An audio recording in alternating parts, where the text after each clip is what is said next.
कि जान जान कही के हे जन्म में रही जा। क्या बात है, क्या बात है। दिल हर समुंदर ए धनी के बेरी दह जा। कि दिल में जवान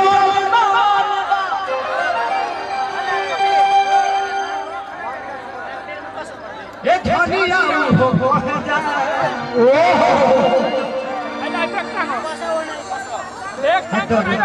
ज्यादा तो हमारा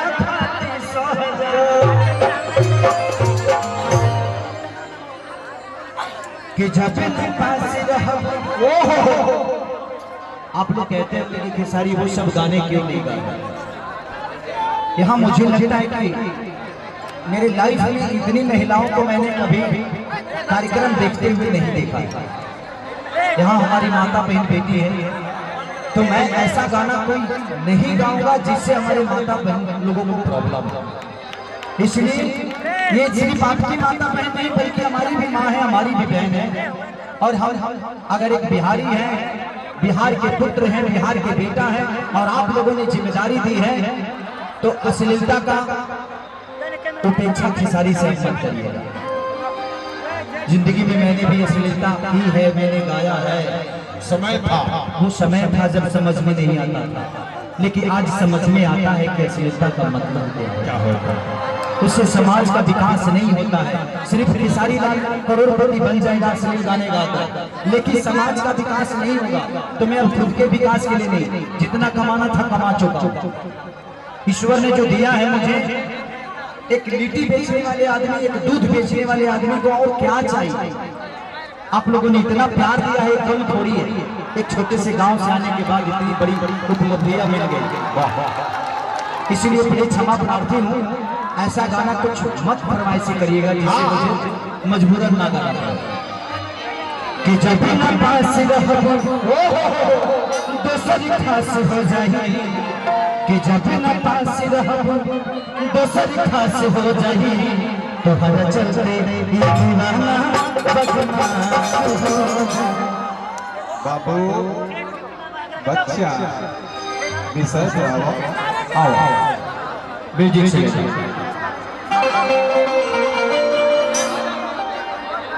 आओ आओ बाबू।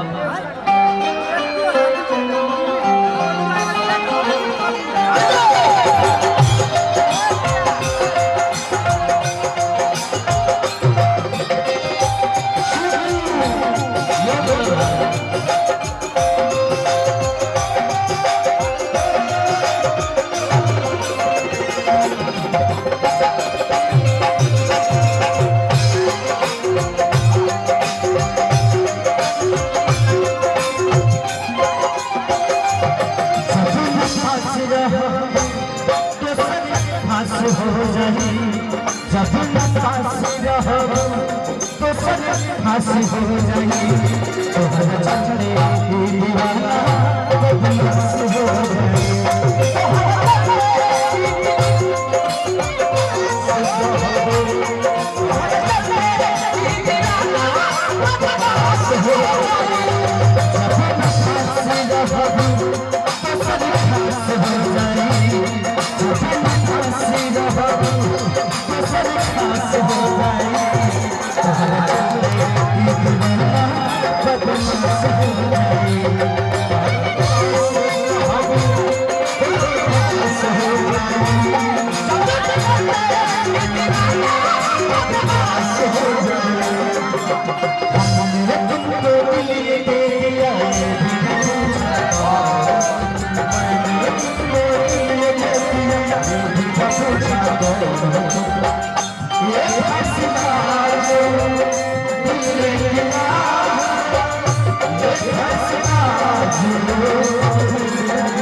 कैसे कैसे दिल में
जवन चाह तारू चाह तभी नाश हो जाए, हम चाह तारू तू तभी नाश हो जाए। तोहर चलते ये दीवाना बदमाश हो, आओ तो तोहर चलते ये दीवाना बदमाश हो जाए।